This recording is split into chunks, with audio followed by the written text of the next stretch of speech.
Inside the Birds is back. What's going on, everybody? Geoff, Mosher, Adam Caplan, the first official Inside the Birds podcast of the offseason, Adam, as we turn the page. You and I turn the page on Inside the Birds podcast, but we are going to show, obviously, respect and just the appreciation that the fans have for this past season. So we're going to do both. We turn the page on this podcast. We'll get into some coaching staff changes that are going to happen. We'll get into some of the free agency, roster sustainability. But on the platform itself, we're still going to have Inside the Tape this week with Greg Cosell, and we're going to break down the Super Bowl win. Still going to have Q&A. Still going to have Gun on One with special guest B. Doc, right? He was there in New Orleans, I know it's going to be a great week of coverage on Inside the Birds, where we start to turn the page where we need to, but also don't just like completely speed past the fact that the Eagles are Super Bowl champions. And it dawned on me, Adam, this is really a moment for us because when the Eagles last won the Super Bowl in 2017, Inside the Birds wasn't a thing until 6 months later. That August was our first pilot podcast. Oh, that's when we did it. Okay. Yeah. Because I remember. What's that? I was just going to say, this is really our first rodeo for doing podcasts right after the Eagles win a Super Bowl. Oh, yeah, right. No, I remember, was it John Barchard, right, who was at WIP then? We met with John. I know we were doing shows, but it wasn't officially Inside the Birds. And yeah, you're right. So, yeah, we're headed into season number 8. Wow, how's time flown? And we've seen a lot. 2020 was a disaster, and then you fast forward 4 years later, you go, wow, they're elite. They're absolutely elite. Well, we're not getting into dynasty talk yet. Let's slow the roll on that, but they're elite. They're elite. I mean, they really are. And this is a pretty special thing going on. And we'll get later in today's show, which is really going to kick off our offseason. As you can kind of see how good the core of this roster is, particularly on offense. Almost the whole entire offense is going to be back. Defensively, it's going to be challenging. Look, this always happens when a team wins a Super Bowl. It's hard to keep everybody. The Eagles will do everything they can to be extremely competitive and try to make another run. But the cool thing is, unlike really the 17 team and the 22 team, this team has become very, very young all of a sudden, and that's a good thing. Yeah, absolutely. So, I mean, I wasn't even going to get into this, but I think it's a good, quick overview of going into the season. I agree with you. I think this playoff run and Super Bowl has cemented the Eagles as, when you talk about the upper tier of franchises that have remarkable consistency, the Eagles are there. You may talk about the Ravens, you may talk about the Chiefs, you may talk about the Packers, teams that are almost always in the playoffs. When you talk about the Steelers, they're in it every year. They haven't won one in a while, but hey, they're in it every year, and there's something to be said for that. If you look at where it's gone wrong, the few times for the Eagles, you're talking about 3 years removed from the Super Bowl with Doug Peterson, who clearly, as Jeffrey Lurie outlined, did not have the vision. The talent development wasn't good under Doug Peterson after they won the Super Bowl, right? And then obviously, they move on. Nick Sirianni, they're in the Super Bowl 2 years ago, and then last year the year meaning going into 2023, they fumbled it with the coaching staff defensively. Trying to bring in someone from the outside and have another outsider over the shoulder. It didn't work. And that's really the two things that separated them from maybe being a dynasty at the moment. So you hope that going into the season, and we'll talk about this in this podcast, that they have some better perspective on how to do the right things with the coaching staff. But I think the talent development part, Adam, under this regime, I'm a little bit more confident in it a lot more than what we've seen coming off, 2 years after winning it in 2017 under Doug. In the history of our show, this is by far the best talent development I've seen. It's not even close to anything else. In fact, I cover 32 teams. I could tell you that certainly this season, I don't know if it's a coach staff that's developed players better on both sides of the football, but particularly defense. This is incredible. I know it's you would have to really study 32 teams, okay, and then rank them by tier. Okay, this staff did the best job of developing. This staff next, whatever, but they've done the best job this season. It's just incredible. That's why they just want a ring.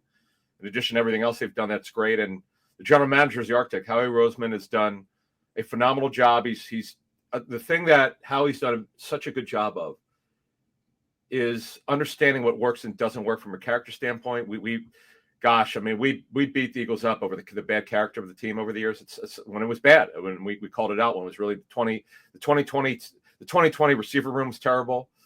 They had to blow it up. They did. And boy, you want to talk about a 180 on character. Didn't get any better than AJ Brown and Devontae Smith. It just you get better rooms, you get better coaching, you draft better, you develop better, and you win a Super Bowl. And that's what has happened here with this football team. Yeah, I'm really excited to see this offseason what tactics they take going forward with the major decisions that they have to make sure that, next year they go in and you imagine that they'll still be one of those teams looked at as a odds-on favorite to come out of the NFC. There'll be a couple of teams in that cluster, and you imagine the Eagles will be one of them because they have so many good young players that are already under contract that they just have to make sure that they don't mess up too much. You can make a couple of mistakes here and there. They showed that with Devin White and with Bryce Huff, but in general, you want to develop your talent, have your coaching staff have that Nick Sirianni message be able to trickle down from the top to the bottom to keep going forward. So I very much look forward to seeing what happens this offseason. Yeah, what I would add to that, so when we're talking about who are the elites, there are really only 3 elite teams. Kansas City still is. Their defense, I know their defense took a powder in the Super Bowl, but their offense didn't help them out. But to me, it's 3 teams. The elites are the Eagles number 1, Chiefs number 2, Detroit number 3, Buffalo's in the next tier with Baltimore. And then that's it. I mean, there's obviously where we have to see what happens in the offseason. We have coaching changes, scheming changes on offensive defenses around the league, free agency draft and all that. That'll ultimately determine who the next teams are. But, man, when you draft and develop like this team is doing, and Howie'd always been known as the king of free agency, not the draft. Now he's the king of the draft. Look at the drafts going back to 2021, man. After the other than Hurts was drafted as a backup at 20, we've been through that many times. It's hard to find many mistakes from 21, 22, 23, and even 24. I know it's early, but the early returns are pretty good. He's on a roll right now. Absolutely. I wouldn't be afraid to put the Ravens in there. I think that they're a fantastic team. I think they had a better 53 than the Chiefs. They just didn't beat the Bills, and that game could have gone either way as well. So I wouldn't be afraid to put them in there just from a 53-man and a historical standpoint. They're in the playoffs every year. And the one team that I would agree with, I wouldn't put them in now, but they had a bad year, but they've got enough talent and they have a good organization and they could be back to it next year if they stay healthy and make the right moves, is the 49ers. You can't forget about the talent that you have. And listen, I'm not like a pro. I picked the 49ers to not win the division this year. I picked the Rams to win the division. I sensed that a step back was coming for them. Super Bowl hangover, figured they'd be hit with injuries, losses, but they're a good organization, and I wouldn't be surprised if they put a pretty good product back on the field next year and they were in contention. But yeah.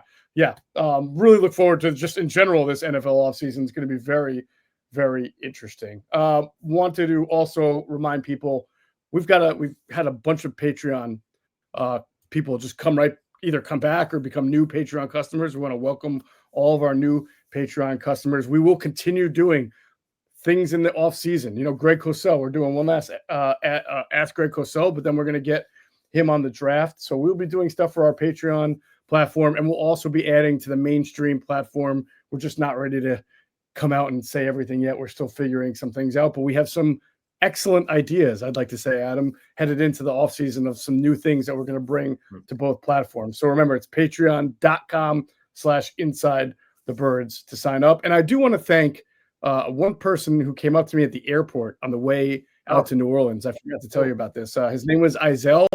And he saw him in the airport and he walked up to me and he said he loves Inside the Birds. He loves what we do, Adam, and all the shows and everything like that. And it was really nice. We did see a lot of people in New Orleans similarly who would come up to us and talk to us about listening to Inside the Birds. So Izel, thank you. I appreciate it. I hope you're doing well. And we really appreciate all the great feedback that we got from not just us, but from Andrew's work. Andrew did a tremendous job. He's going to continue doing DeCecco dailies all throughout the offseason. So we're not going away. We're just getting bigger and better, and I look forward to it. No, we do it all 12. We're 12 months, man.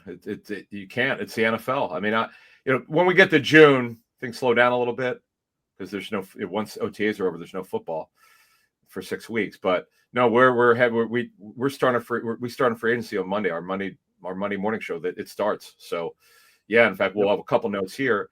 But this is the season when your season is over, and obviously the Eagles won a Super Bowl.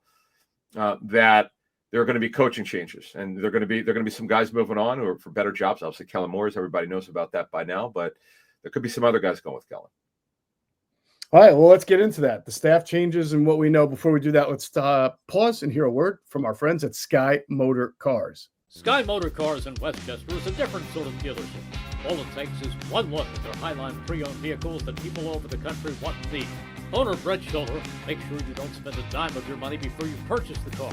Sky Motor Cars allows you to make all the decisions regarding your next vehicle. At Sky Motor Cars, you never have to spend more than necessary. Visit SkyMotorCars.com today or call 610-918-7225. And if you stop into Sky Motor Cars out there in Westchester, PA, make sure you tell them Adam and Geoff sent you. You will get a great deal. It is the ultimate car buying experience, car trading in experience, just ultimate customer service experience when you're looking to either buy or trade in. They have great inventory. So please check out their shop out there in Westchester, or you can go online, SkyMotorCars.com. But in general, it is a wonderful experience. Yeah, by the way, Brett Schulter and from Sky Motors, I know he was at the game with his sons, which is very, very cool. Oh, yeah. And check out their Instagram, okay? Or they're on Facebook too. But if it's IG is great for cars, though. It's really good, but it's also good for on Facebook. But yeah, if you follow them there, you could see the cars, and then as Geoff's saying, you can go to their website, and they have all their cars in inventory online. So you could see pictures and stuff by going there. Mm-hmm. All right, Adam, the Eagles yet again are going to lose their offensive coordinator as Kellen Moore will go to New Orleans. It's already been announced. He's in New Orleans. He's their head coach. We reported quite a while ago that he would take Doug Nussmeier with him. That was the word that we were hearing. And Doug Nussmeier will be the non-play calling OC, as you understand it, correct? Yeah. Now, I just to clarify, you can block, not the Eagles are going to do this, but you can block if it's not a promotion. Because what's happened, the league caught on to this stuff where a guy wants to hire his friend, right, as a coach. And Kellen and Doug are very close. This is not a secret to anybody. But some clubs, when a guy becomes a head coach, they leave their team, they want to raid the former staff. And, look, Andy Reid went through this for a number of years when he was with Philly. That was part of his downfall here in Philly. He lost too many great assistants. And the rules were terrible back then. Now they've clarified it over the years. It's a originating club could block a coach from moving unless it's for a promotion. And you have to prove that on the slip. In the write-up, it has to say, okay, here's the title, and here are the responsibilities. So Doug Nussmeier, we've understood it for 5 weeks, 6 weeks. We'll be going with Kellen as his offensive coordinator, non-play caller. But obviously he knows the scheme and all that. But, yeah, Eagles, if they wanted to, could block him. Our understanding has been they won't block him. It's not their plan. Mm-hmm. Now, again, the thing is, this is yet another coordinator change for Jalen Hurts. Man, this is going to be his 5th different play caller. We'll get into who we believe it's going to be. Same guy we mentioned a while back. In fact, I was asking some coaches I know around the league, what are your thoughts? Anyone outside Philly? And they all mentioned Kevin Patullo 6 weeks ago when we talked about Doug Nussmeier. We'll explain why in a minute, but yeah, it sucks. And Jalen talked about this in the spring. He talked about the change to Kellen's scheme. It's different from Nick's, and it was another scheme. In fact, I think this will be a minimum of 10 different play callers in his career, going back to high school with his dad to, I believe, Oklahoma and Alabama 4, and then 5 here. So that's 10. That's a lot, man. That's a lot. Yeah. You've already seen some panic, Adam, about the idea of the Eagles once again promoting in-house, which is an understandable panic because it is the same essential move they made when they made Brian Johnson the offensive coordinator in 2023 and then made Alex Tanney a first-time quarterbacks coach to work with Jalen. That didn't work out. They became kind of fall guys in a sense. But now you're going to see Kevin Patullo, who is a Nick Sirianni guy, coached with Nick Sirianni in Indianapolis, came over here with Sirianni, and then Steichen got hired to be the OC. So people, their natural thought is to say, oh, man, this is sort of like 2023 all over again. That can't be a good thing. Yeah, that was actually when we mentioned Patullo a while back. I'm like, because I couldn't get clarification what scheme they're going to run. And I had a very strong coaching source who told me over the weekend, he goes, no, they'll run Kellen's scheme. They're not going to want to go back. And you were alluding to it. It didn't work very well. In fact, when Sirianni said it got stale, well, that's admitting that it wasn't good enough. So correct. Why would you ask Jalen again to learn another scheme? Patullo, as I understand, has worked very closely with him. This will be their 5th year together. There's a healthy respect between the two. We're also understanding, our understanding was he was definitely involved in Jalen's breakout season in 22. So there's no reason to change it up here. I'd be surprised if this doesn't happen. I don't know why it wouldn't, but as I said, I don't know. I have really no names right now who also could be outside the team. Because the names we got last year, we know what happened with Cliff Kingsbury. That was really the guy they wanted, but it didn't work out. They couldn't agree on the coaching staff.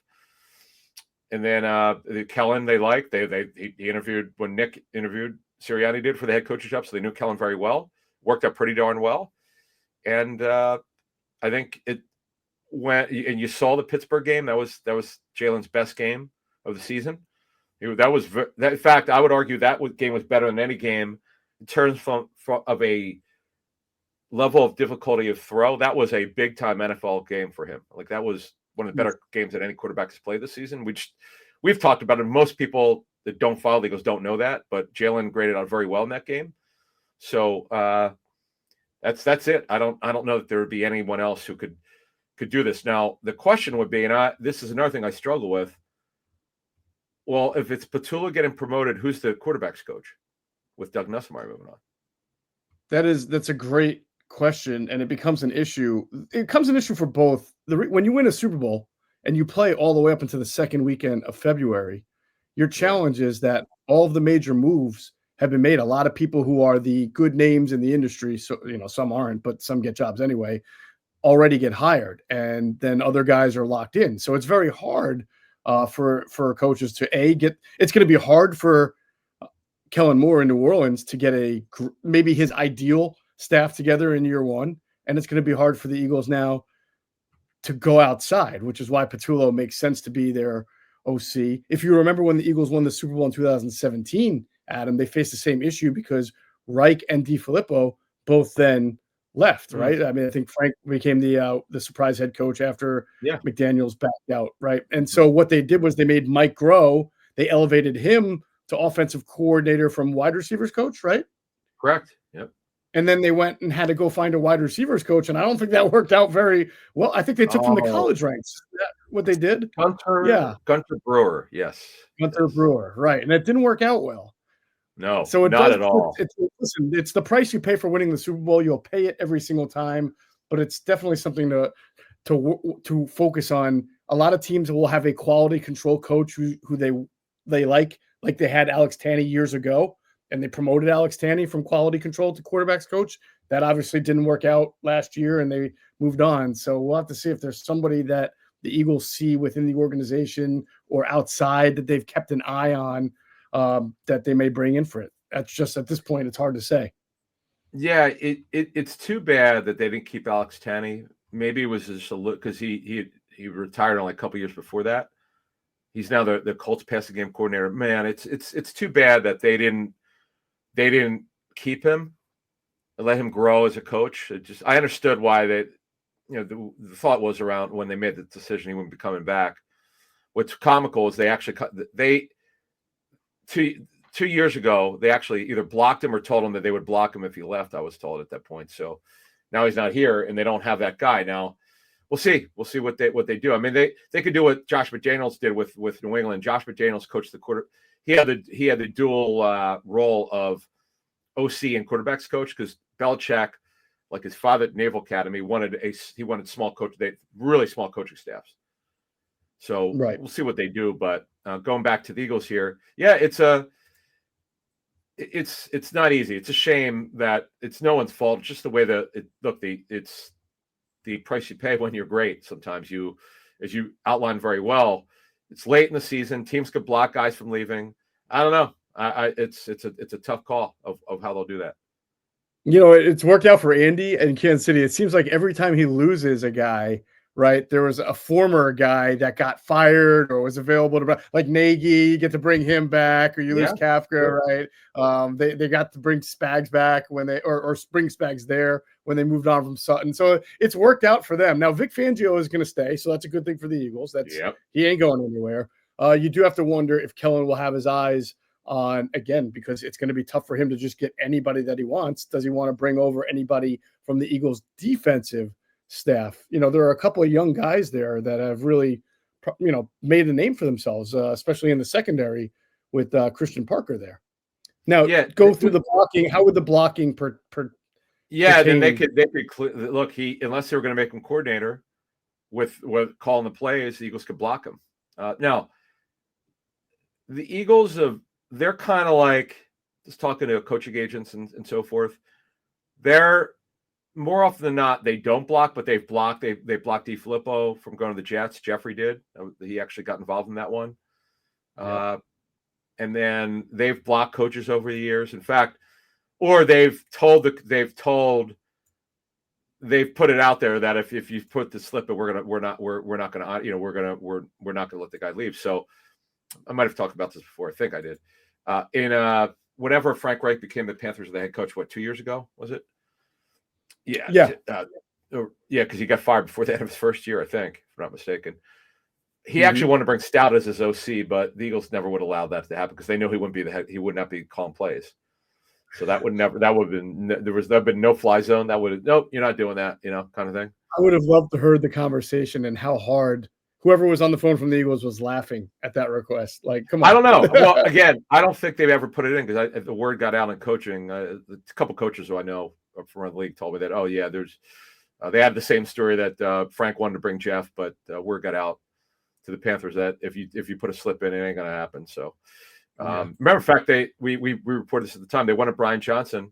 That's when the Eagles promoted. That was along the lines, the same timeline that they promoted him to OC.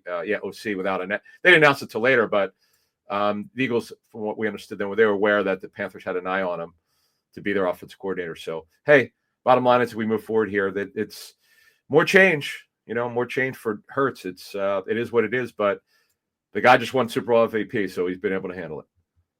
No doubt, more change for Hurts, but hopefully not for the defense. We'll see what happens as it goes on. Let's talk a little bit about roster sustainability here with some pretty key free agents that the Eagles are going to have to be concerned with. Before we do that, got to mention our friends at Stretch Zone. You can get a free 30-minute stretch, no obligation, a free 30-minute stretch in one of three ways. You can either go online, stretchzone.com, you can call them, or you can go in person to any one of their 12 locations in Pennsylvania and New Jersey. Adam, why don't you tell them where they can find Stretch Zone? All right. So in Exton, where I was after I flew, I actually was going to go last Saturday, but they closed at 4 on Saturdays, but they're open till 8 during the week. So I saw my man, Austin, and I said, dude, let's go. We're going for this one. I'm incredibly sore. So because just Radio Row at the Super Bowl. So what Geoff and I do is we're grabbing former players, current players, anyone who's anybody in the NFL or formerly of the NFL, we're grabbing people for interviews. So I know for 973 ESPN with Mike Gill, I know you guys you got Emmitt Smith on it. What with us, it was phenomenal, by the way. What an interview. You could hear that on our platform. But so you and I always work for Sports Grid. So you and I are grabbing people for interviews, and over a series of 3 days, if you're walking for 5 hours, you're going to be sore. And it was 15 hours. I mean, I was like, man, I gotta get my legs back. So I had my quads done, my hamstrings done, and my shoulder because of tennis. I mean, it's always sore, but I needed to get my strength back in it and open it up, and that's what I did. So I went to Exton. I also sometimes go to Devon, and I see Tyler M., who I know is a big Flyers guy, big Philly sports guy. These guys got to be loving it, by the way, the locals. Oh, with the Eagles sure. Super Bowl. Yep.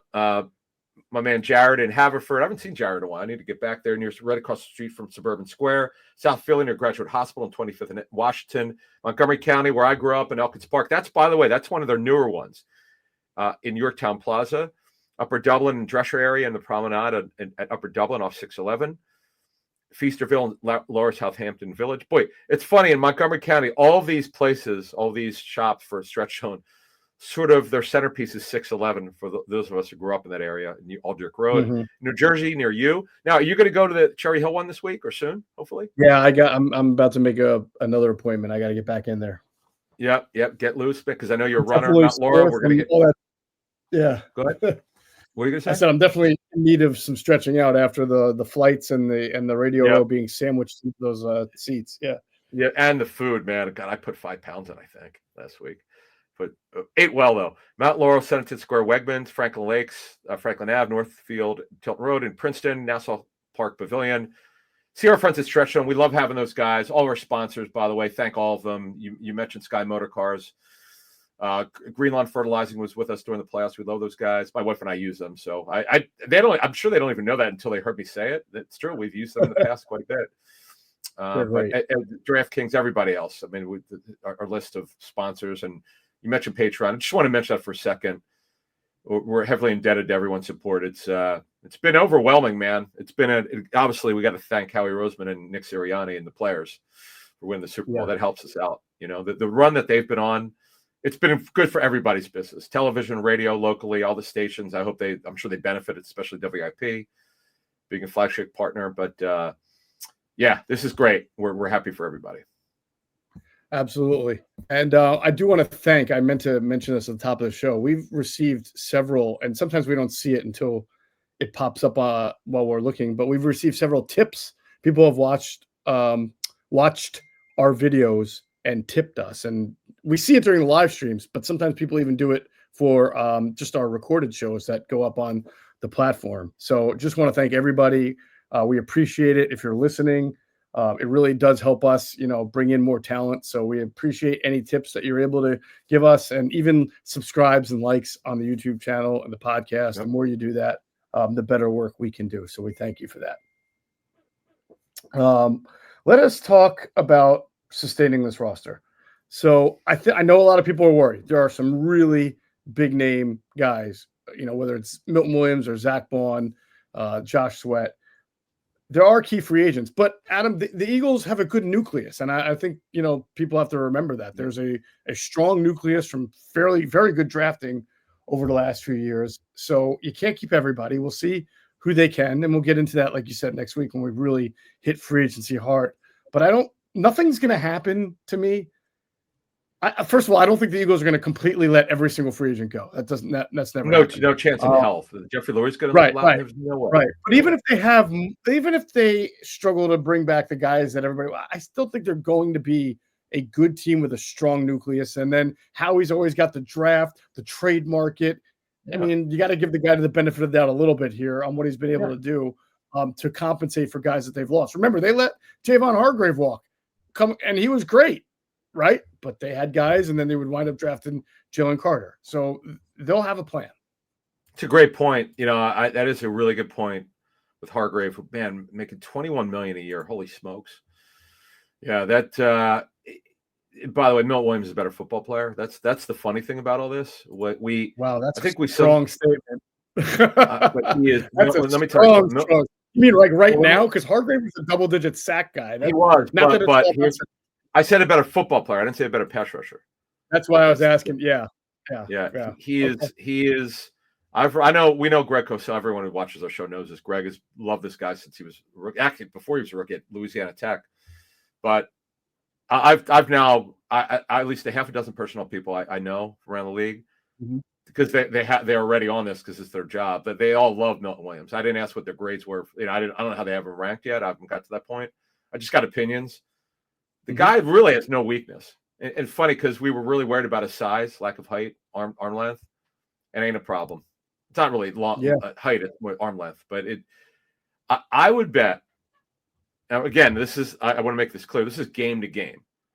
I would bet the Eagles have graded Milton Williams out as their best defensive player over Jalen Carter. game to game. I'm talking game to game, not Like as snap his to snap, mortality. more consistent. Yeah. No, Yeah. I absolutely understand what you're saying. Yeah.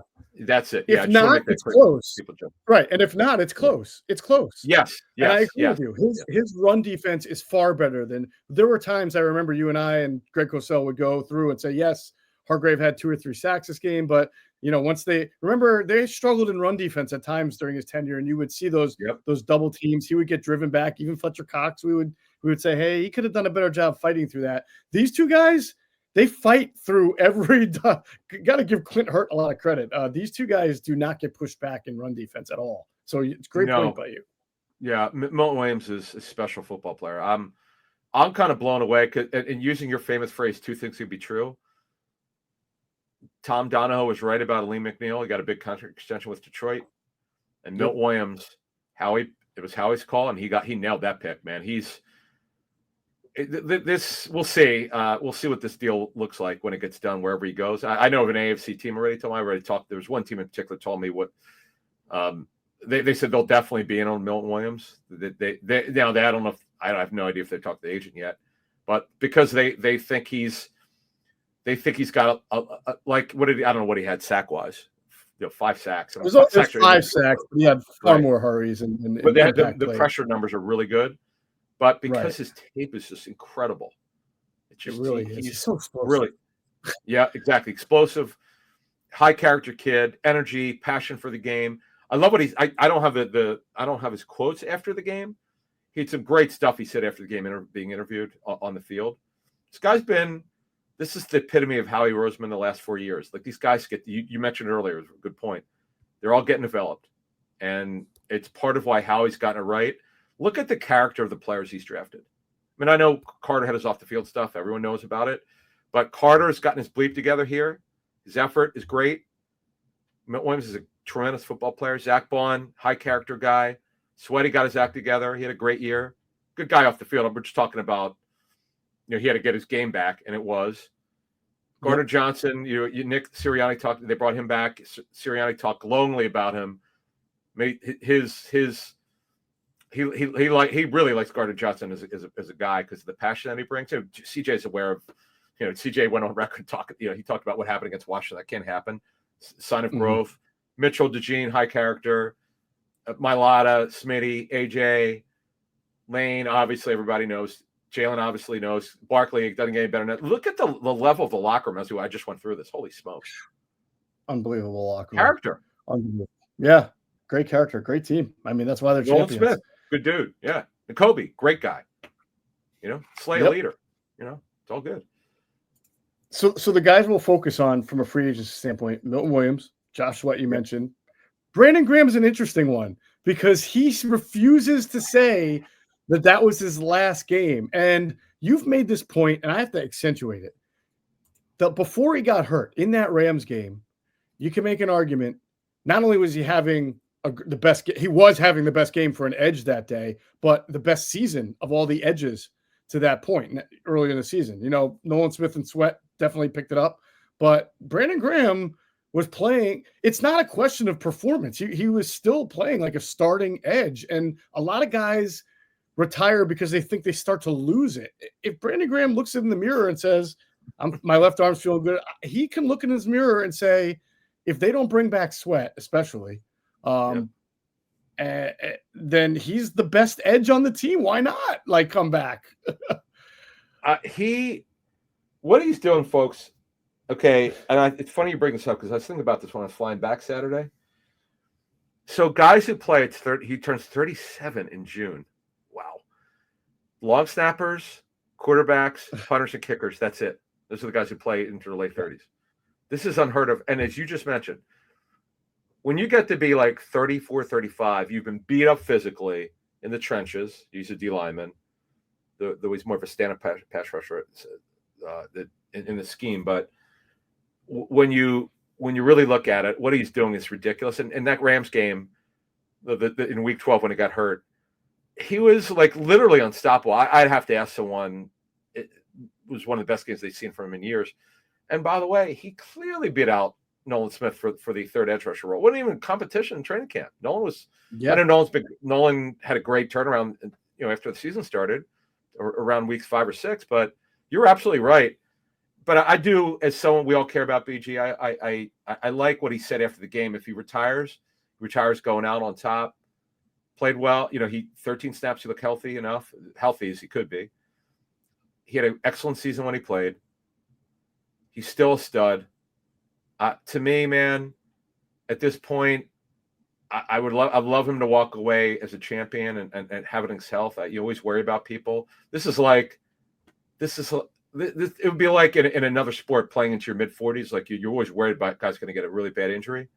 So we'll see what happens here. But you're right, man. He kind of hedged his bet with Joe DeCamara on Monday or whenever it was, Tuesday. Yeah. He didn't say he's going to take some time, and after the parade, it sounds like him and his wife are going to sit down. But we'll see what happens. There are only 3 human beings on the planet that have 2 Super Bowl rings with the Eagles. One from offense, one from defense, and one from unless I'm wrong, right? It's Lane Johnson, it's Brandon Graham, and it's Jake Elliott, correct? At Lovato, I think Lovato was. I thought Dornbos was the guy for the 2 that I think Lovato came the year after, to be honest. That sounds right. Let me double check. I will double check. Yeah, well, you double check that. But I mean, that is a special. No, it was Lovato. It was Rick. It really okay. So 4 human beings. It's amazing that 2 of them came from the special teams sector. But yeah, 4 human beings, and Brandon Graham is one of them. What's that? I said it's just amazing to say you're one of the 4 human beings on the face of the earth that have 2 Super Bowl rings with the Eagles. It is incredible. Did Dornbos retire? Because I see him on the offseason roster. Did he retire before the season, or did he get hurt or something? You know what? I think he did get hurt, and I thought he got traded to the Saints at one point. I guess that was after he got healthy. Maybe, yeah, maybe. Oh, is that when the health issue that it didn't? I don't remember. I think so. I just know you're right. He was done after 2016, but he was a Saint at one point. So I don't know how that worked. I'm not sure. But either way. Anyway, you're right. Yeah, Jake Elliott, by the way, was he money, Jake? Wow. He crushed the ball. In the Super Bowl. Now, offensively, the Eagles should be in good shape regardless, because there's really 2 key free agents on offense, and that's the right guard, Mekhi Becton, and number 2 running back, Kenny Gainwell. We'll see what the market. I can't imagine the market for Gainwell is going to be so crazy that, he's going to be difficult to keep, but you never know. Remember, he is Nick Sirianni's favorite. It's funny. I remember we for those of you new to our show, we put this out like after the draft. We had heard that Nick was very involved in the drafting of Gainwell. In fact, was he drafted in the 6th round? 6th round, right? 5th round, I believe. I think it was 5th round. Let me double check. He was drafted. But when you look at this situation with Gainwell, yeah, 5th round, 150th overall. Okay. When you look at his situation, he had his best season as an Eagle. He was, as we outlined for months, he was the best pass protector, no question about it. Now, I believe they had a lower grade. I think they had a 6th-round grade on him. But hey, they got it right. They clearly got it right. This has been a good, solid 5th-round pick. 5th-round picks are never expected to be starters. You have decent backup is what you're hoping. He's more than that. They drafted Shipley. Now, the thing is, Shipley's not a good pass protector. That's no question. Gainwell's way better than him and anyone they've had in recent years. So it'll be fascinating to see what happens with him. He's clearly not a starting running back, but he's had this weird situation where he's been a good short yardage back. Nobody knew that. Even when we talked to his college head coach, Brian Silverfield, he didn't mention that. In fact, he was surprised. He did. He's like, man, I didn't see that. We flanked him out. He was a slot receiver. He came to us as a slot receiver. We moved him to running back, So yeah. So it would be Becton and Gainwell. Becton, the right guard. I'd be surprised. We're not making any proclamations yet, but I would be surprised if he's back. Not that they wouldn't want him back, because then Tyler Steen's a backup again, and they drafted Steen specifically to be the right guard. I've been thinking about him. I think his market will be selective. I don't think he'd be the right type of signing for a team that has like a terrible offense. If you're the Jaguars or you're the Titans, I feel like he'd fit on a team that's good and has some money where he could slot if they want to play him at guard, which he excelled at this year. but he's still, of the 5 that the Eagles have, there's still some work to be done as far as balance and pass protection. He's a good run blocker, mainly because he's massive, right? And they use him well, but there are times where he can lose his technique. Well, he's not yet a finished product as a guard. And there were times where you would watch the tape, and Greg will tell you this too, that being enormous helps, but he still has to work on some things. So I don't know that he's the savior of a bad offensive line in free agency, but if you're, let's say, the Niners and you have money and you have, a good overall 53, you just need to improve in certain areas, he might be a good fit there. Sort of like the way Big V was a good fit in Detroit when they started to really build up their offensive line and had some money to be able to overpay, because you're going to have to overpay in free agency. And I don't think you're going to get Beckman on a 1-year deal, most likely. So, we'll see. We'll see what happens there. Big V signed a 5-year deal with $10 million a year, and he had back problems, so he wasn't in the league this year. But so that'd be an offense. Defensively, we mentioned Milton Williams, Sweaty, BG. We mentioned Zach Bond and Isaiah Rodgers. We'll talk more about this next week. But I was telling you this earlier on Tuesday. To me, Zach Bond's value is more for the Eagles than it would be for another team, because they understood how to use him. First of all, it's the real Vic Fangio. It was his decision. No other team, as we understood it, looked at him as an inside backer because he never played it. How would they, right? So, right. In this deal, if wherever he goes, whether it's here in Philly, I don't see him signing for less than Patrick Queen's deal is $13.3 a year. And by the way, Queen has a Steelers structure which is very team friendly. So this one is going to be fascinating. We'll obviously have more of this in the future weeks of what the comps would be. But the early word is just I've looked into kind of how people in the league see this thing. They can't see him getting less than Patrick Queen's deal. Right. And look, he was so good this year. He was elite. He really was. No one could have seen this coming. And quite frankly, in training camp, I know you and I had the same information. It was like he wouldn't make the same mistake twice. Well, okay, what kind of player is he? Nobody knew. Well, they would find out. He's a great football player. Crazy. Absolutely. Yeah, this one, it's going to be interesting. It's going to test the organizational philosophy. The last time the Eagles did it was when they won the Super Bowl, right? They re-signed Nigel Bradham to what was the market, but it was almost all 1 year. It was whatever. I know it was a 3-year deal, but all the money was in year one. There was very little security after that. I don't know that Bond should have to settle for some kind of deal where all of it's in year one and you're worried about your security in year two. He's young. His coverage is way better. But this is the place where he succeeded. And to your point, I don't know that he's going to see like 10 or 11 different places where he can get to a third contract, right? Because there might be some places that are dead ends if the structure around him isn't right. So that'll probably factor into the thinking. So the way these conversations happen with coaches and front office people is like you have a free agency, meaning the Eagles are going to have to. The Eagles have had them already internally. All teams do, even when the season goes on and after the season. But the coaches couldn't be involved because they were coaching. Now that they're done, we'll sit down with Fangio in the near future, and I'm sure Vic will say, "This is how coaches say. I got to have this guy. Got to have this guy." Then Howie will have to say, "Listen, we can't." He might say it about Milton Williams too, and Isaiah Rodgers. Well, you can't have everybody. So it's because it's not like they were able to talk to Milton Williams' agent. By the way, Milton Williams changed agencies last summer, so that's never easy. It's like Josh Sweat changed agents, so that's never easy. So we'll see how they prioritize it. Of course, the priorities change when you find out at the combine how much the agents clubs will find out at the combine. They always find out. When the 100%. Eagles signed, Eagles wanted Byron Jones, they knew exactly. They didn't get him, but they knew exactly what the market was. They would eventually find out it was the Raiders and the Dolphins and them. That was it was a monster deal, and they were in it till the end, by the way. And we'll see what happens here. But you're right; it's really all on defense. Quite frankly, it's on defense. That's where, if you want to know why they don't get back to the Super Bowl, if they lose out on Williams, Sweat, and Bond. That would be hard, man. You made a fair point. How he could always look at free agency to sign other players and the draft and trades, but that would be very, very difficult to lose all three.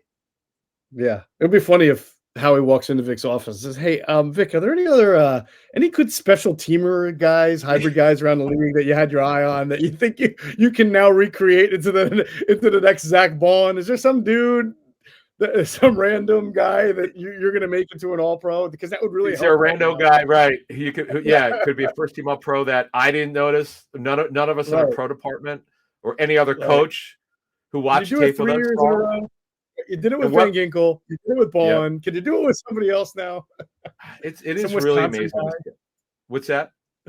Yeah, some Wisconsin rando out there. Oh, like it is crazy. Van Ginkel and Bond, edge rushers from Wisconsin. So it's going to be a fascinating free agency for them. But look, they won the big ring, as you said, and I agree. Mm-hmm. The core of this roster is tremendous, particularly on offense. They're all coming back. The core of the key players are coming back on offense. And look, defensively, here's what we know. Their secondary is going to be intact. In terms of Gardner Johnson and Blankenship, Quignon and Coop. Now, where they play Coop this next season will tie into whether Slay comes back and whether they draft a corner high or sign a free agent to replace Slay. So that's and we're going to talk more about this in future weeks, but we're going to tip you off to some of the way these shows are going to go and the way the Eagles are thinking now, because they have to do that. Or Burks is on their list, obviously. And hey, with Dean's injury and Bond being a free agent, Van Summer coming from major knee injury, they don't have a lot of options at inside backer right now. It's Trot Jr., who they're very high on, and Burks. And Burks is not Burks is not on a contract, but they don't really have anybody else. So that's kind of where they're at. Yeah, and the Burks future might tie into, similar like you're saying with Slay and Coop, like what happens with Zach Bond. Because if you're bringing back Zach Bond, you would like to have Burks back because you don't know if Nakobe will be ready. But Burks definitely deserves a little bit more than that. What was it, $4 million? Or how much did they sign him for? I forget. I thought it was three. It was 3. Yeah, 3. So the market will probably say he's a 1-year 4 guy or 2 for 8 guy. So you may have to pony up. But if you lose Bond, you may really want to make sure you bring Burks back to be ready to go. With Trot Jr. in case Nakobe's not ready yet. Avonte Maddox, as we look at some minor free agents, there'll be Avonte, Uzama, Gates, Fred Johnson, LaRaven Clark, Jack Driscoll. I'm not sure anybody needs to be a priority of anyone. I mean, it would be nice to see Fred come back because he's played well as a backup OT. It's probably not going to cost you that much unless somebody out there saw his tape and wants to have him as a key backup, a number 1 backup or a starter. Yeah. Fred Johnson's a backup. Burks actually got the 1-year minimum with some upside. That was a great signing because the guy's a good football player. He's got ideal length. I really thought the Chiefs would expose him because he laterally sometimes doesn't move all that well. They couldn't get him. They just didn't do it. Get anybody. What's that? Yeah. They couldn't get anybody. I'm sure that they thought so too. They couldn't get it. Exactly. They were a complete failure. Fangio had something to do with it. Vic is I've been thinking about that this week. It's really from stem to stern that this is the best coaching job I've seen in this market. It was incredible. I'm an assistant coach. Jim Johnson was phenomenal. He was great. I was covering the team then. He was incredible. It just and obviously the 17 team did a great job coaching, but what Vic Fangio did with so many question marks is one of the all-time jobs in my career in 27 years. I've never really seen anything like this, because to play at this elite level as this defense did really all season. I mean, the Washington game, Gardner Johnson got thrown out early, so that hurt them. But it's just you can't really beat this defense. That was the thing. You just could not do it. I mean, how about the fact that he threw 0 blitzes in the Super Bowl? 0 blitzes and played 60% quarters coverage, which technically means Vic kind of had it easy. He just let his front 4 eat, played his back end zone, and said, all right. And again, and the tape, Adam, rewatching it validated how I felt in the postgame show. The front 4 absolutely dominated, but I watched Mahomes pump a little bit, but there were guys he wanted to get the ball to early that he could not get to because of the coverage, whether it was Cooper DeJean on Kelsey, whether it was Quinyon Mitchell on Worthy down the left sideline on that. They went like heavy 12 personnel, play action, tried to pop one deep. And you saw Mahomes. He was there, and he patted the ball, and he even cocked his arm like he was going to throw. But Mitchell was covering Worthy, the fastest guy in the game, 30 yards down the field, and took it away. That coverage was an underrated element to why the pass rush was as good as it was. There were a couple of cases of just a defensive lineman whipping an offensive lineman, but in most cases, Adam, I just don't think that the Eagles closed the pocket around Mahomes, and that happened because Mahomes couldn't get to his first read, and then you saw Mahomes kind of scramble and run around and then eventually get sacked. There wasn't a whole lot of one guy just whipped one guy really quickly and sacked Mahomes. It wasn't like that. The coverage element was really key in that game. It was, and there was one where he was looking through the ball, I think the Worthy deep, and it might be one of the plays you're talking about. He just couldn't do it because he couldn't. That's what I was talking about. Yep. Yeah, he couldn't do it. So yeah, no doubt. So yeah, I mean, you can't underestimate the coverage element part, and it was just a fantastic job by the defense. We're gonna get into more free agency on the next pod. A lot more to talk about, and again, a lot of coverage coming up on the Inside the Birds platform. That's going to do it for this episode of Inside the Birds, the leading podcast in Eagles Intel. As always, we thank you for flying with us inside the Bird. Be sure to check out our friends at PHLSportsNation.com. They're enhancing the fans' experience with their coverage of all Philadelphia sports teams. For the fan, by the fan is their motto. So make sure you check them out at PHLSportsNation.com and on Twitter at PHLSportsNation.